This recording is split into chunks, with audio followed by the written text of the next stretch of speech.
دعا مسلمان میں عقیدہ توحید پختہ کرتی ہے، اور دعا اس دولت کا نام ہے جو صرف مومن کے پاس ہے، کافر کے پاس نہیں۔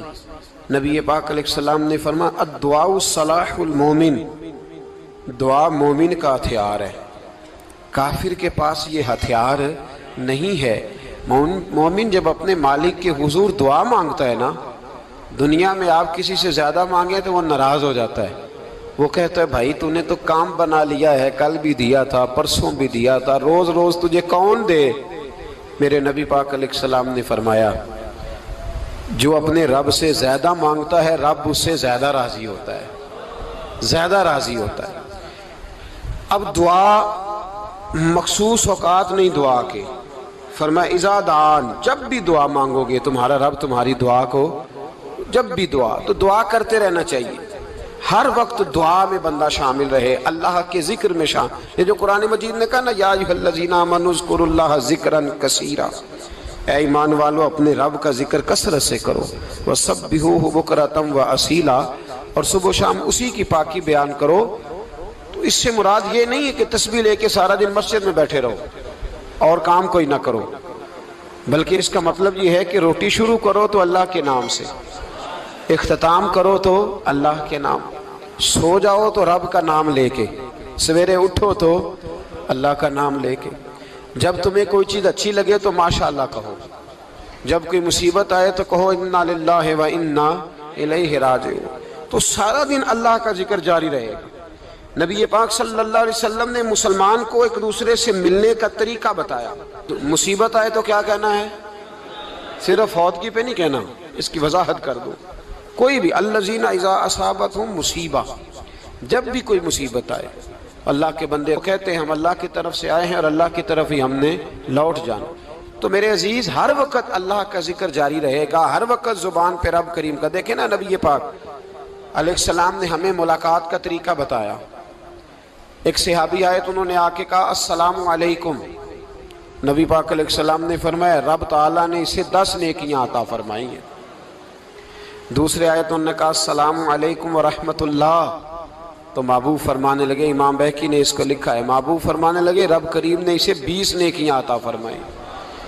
ایک اور آئے، عرض کیا السلام علیکم ورحمۃ اللہ وبرکاتہ، محبوب فرمانے لگے اللہ نے اسے 30 نیکیاں عطا فرمائی۔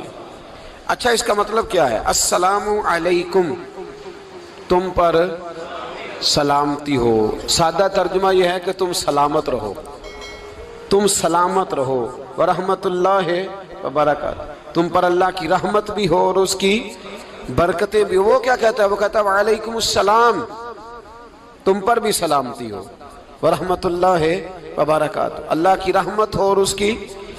یہ جو مسنون دعائیں ہیں نا جو حضور نے ہمیں دعائیں سکھائی ہر موقع پہ، ان کا کمال دیکھیے۔ اب ایک مسلمان نے آتے کہا السلام علیکم، اس کا مطلب کیا ہے؟ تم پر۔ اب وہ جھگڑا کرے گا اسے مارے گا، اس کا مال چھینے گا؟ اس نے تو آتے ہی کہا ہے تم پر سلامتی ہو۔ تو جو سلامتی کی دعا دینے والے ہیں وہ جیب تھوڑی کاٹیں گے، وہ غبن تھوڑی کریں گے، ڈاکہ تھوڑا ڈالیں گے۔ اسلام نے لفظ ہی وہ سکھایا ہے کہ فرمایا جب تم نے ملنا ہے تو تم نے دعائیں کرنی ہیں ایک دوسرے کے لیے۔ اب ہمارے ہاں نئے نئے لفظ آ گئے، ٹیلی فون اٹھایا تو کہا ہیلو، اس کا کیا ترجمہ ہے؟ کون ہے؟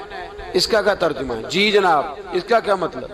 ہم نے دیکھا بڑے بڑے سمجھدار لوگ السلام علیکم کی بجائے کہتے ہیں کیا حال ہے؟ بھئی کیا عجیب بات ہے، بھئی کیا حال ہے کا کیا مطلب ہوا؟ وہ بعد میں کرنے کی بات ہے۔ اور کچھ تھوڑا سا جو ادیب ہیں، جو بیچارے حروف کے پیچ و تاب میں رہتے ہیں، وہ کہتے ہیں آداب عرض ہے۔ وہ کیا ہوتا ہے جی؟ اسلام نے دعا سکھائی ہے السلام علیکم، یہ کتنی خوبصورت دعا ہے۔ جب آپ گھر کے اندر داخل ہوئے تو آپ نے دعا دی السلام علیکم، یہ دعا دی آپ۔ ایک صحابی حاضر خدمت ہوئے، عرض کی یا رسول اللہ صلی اللہ علیہ وسلم میرے گھر میں غربت رہتی ہے، کیا کروں؟ نبی پاک علیہ السلام نے فرمایا جب بھی گھر جایا کرنا گھر والوں سے سلام لیا کر، گھر والوں سے کیا کہا کر؟ السلام علیکم، جب بھی گھر جائے۔ یعنی گھر آیا، اب گھر والوں نے بتایا کہ ماچس کی ڈبیا تو لے آؤ۔ اب یہ دکان کونے پہ تھی گھر والے پہ، وہاں سے ماچس کی ڈبیا لے کے واپس گیا تو کہنے لگا السلام علیکم. پھر گھر والوں نے کہا ہو بتانا یاد ہی نہیں رہا، چینی بھی ختم ہو گئی ہے. تو یہ پھر گیا چینی لینے، لوٹ کے آیا تو کیا کہا؟ جب اللہ چاہتا ہے تو کہے، جب اللہ کے رسول چاہتے ہیں تو کہے. اس کا ترجمہ یہ ہے کہ تو کہہ، تو سلام لے. اللہ رسول چاہ رہے ہیں کہ تو سلام لے تاکہ تیرے گھر میں سلامتیاں ڈال دی جائیں. تو فرمایا سلام لینی ہے تو نے، اور ساتھ تو نے اس طرح کرنا ہے کہ 3 دفعہ سورۃ اخلاص کو پڑھنا ہے. امام قرطبی نے اس کو لکھا ہے. اس نے کہا حضور غربت بڑی ہے. غربت بڑی ہے تو کہ وظیفہ بتائیں. فرمایا جب بھی گھر جاؤ سلام لو اور 3 دفعہ سورۃ اخلاص پڑھو. وہ صحابی کہتے ہیں میں پکا ہو گیا. اب وہ کچھ دنوں کے بعد، کچھ عرصے کے بعد، کچھ مہینوں کے بعد واپس آئے تو صحابہ کرام علیہم رضوان فرماتے ہیں ہماری خواہش تھی کہ یہ کچھ بیان کرے، اب بتائے جو وظیفہ لے کے گیا تھا اس کا رزلٹ کیا نکلا. کہتے اس نے بڑی حیرت انگیز بات کی. حیرت انگیز عجیب انداز میں. کچھ لوگوں کا دل ہوتا ہے نا کہ مجھے ملے میرے پڑوسی کو نہ ملے، اور کچھ کا دل ہوتا ہے یار مجھے بھی ملا ہے اور الحمدللہ میرے پڑوسی کو ملا ہے. تو صحابی جب حاضر ہوئے تو صحابہ کہتے ہیں ہمیں تجسس تھا کہ یہ کچھ بتائیں. تو حضور نے فرمایا کیا حال ہے تیرا؟ کہا یا رسول اللہ کمال ہی ہو گئی ہے حضور، میں جب بھی گھر جاتا ہوں سلام لیتا ہوں اور 3 دفعہ سورۃ اخلاص پڑھتا ہوں. میں تو امیر ہو ہی گیا ہوں، میرے تو ہمسائے بھی امیر ہو گئے. کتنا پیارا ہے یہ جملہ، کتنا حسن ہے. اتنا اچھا لفظ کسی اور کے پاس ہے ہی نہیں جو الفاظ ہمیں ہمارے رسول نے عطا فرمایا. اس کو اپنائیے، اس کو اپنائیے. یہ الگ بات ہے کہ لوگ مطلب کے لیے سلوٹ کر لیتے ہیں بڑا سارا، لیکن مطلب کے لیے نہیں. جس کو جانے اس سے بھی سلام لیں، جس مسلمان کو نہیں جانتے اس سے بھی. تو نبی پاک نے ہمیں مسنون دعائیں سکھائیں. رات کو جب سونے لگیں اللہ کے رسول صلی اللہ علیہ وسلم نے ہمیں دعا سکھائی. حضور نے فرمایا جب سونے لگو تو مسلم شریف میں فرمایا تم نے یہ دعا پڑھنی، اللہم باسمک اموت و احیا. تم نے کہنا اے اللہ میں تیرے نام پر مرتا ہوں اور تیرے نام پر جیتا ہوں. نبی پاک صلی اللہ علیہ وسلم نے ایک حدیث میں فرمایا کہ یہ جو نیند ہے نا یہ موت کی چھوٹی بہن ہے، یہ موت کا ایک حصہ ہے. جس طرح انسان سو جائے تو کوئی خبر نہیں ہوتی کیا ہو رہا ہے، بالکل وہ اٹھا ہے تو اس نے کہا ہو یہ کیا ہوا. سو جاتا ہے نا آدمی، اسے خبر نہیں ہوتی. اوہو میں نے تو 11 بجے اٹھنا تھا، یہ تو 3 بج گئے. اب اسے خبر نہ رہی. سوتے ہوئے لوگ چوری کر لیتے ہیں. بلکہ اس طرح بھی ہوتا ہے کہ آدمی نے گکھڑ اترنا تھا، وہ پنڈی سے آ رہا تھا لیکن وہ سویا ہوا تھا. آنکھ تب کھلی جب کاموں کی آ گیا تھا. اب اس کا اس پر زور تو فرمایا کیا پتا اب تو کھل گئی کاموں کی، جا کے لاہور جا کے کسی جگہ پہنچ کے. تو یہ بھی ممکن ہے کہ کھلے ہی نہ، نیند ہی موت کا سبب بن جائے. تو تو کہہ کے سو کہ یا اللہ تیرے نام پہ سو رہا ہوں. اللہ کس نام پہ سو رہا ہوں؟ یار اگر ہم ان دعاؤں کا حسن سمجھے، مطلب اللہم باسمک اموت و احیا، یا اللہ میں تیرے نام پہ سوتا ہوں اور تیرے نام پر اٹھتا ہوں. گویا کہہ رہا یا اللہ میری نیند بھی تیرے فضل سے ہی ہے، اور اگر آنکھ کھل جائے تو وہ بھی تیرے فضل سے ہی ہے. کتنا اعلیٰ نبی پاک علیہ السلام نے انداز سکھایا. اور پھر بخاری شریف میں حدیث موجود ہے، فرمایا جب اٹھو تو کہو الحمدللہ الذی احیانا احیانا بعد ما اماتنا والیہ النشور. فرمایا جب تم سو کے اٹھو تو پھر کہو اے اللہ ساری تعریفیں تیرے لیے، تمام تعریفیں جس نے ہمیں موت کے بعد حیات دی. موت کے بعد فرمایا احیانا بعد ما اماتنا، ہمیں مرنے کے بعد گویا اللہ کا شکر ادا کر کے آنکھ کھل گئی. دیکھیں کس طرح اسلام مسلمان کو اللہ کے ساتھ جوڑتا ہے. فرمایا شکر کر، آنکھ کھل گئی.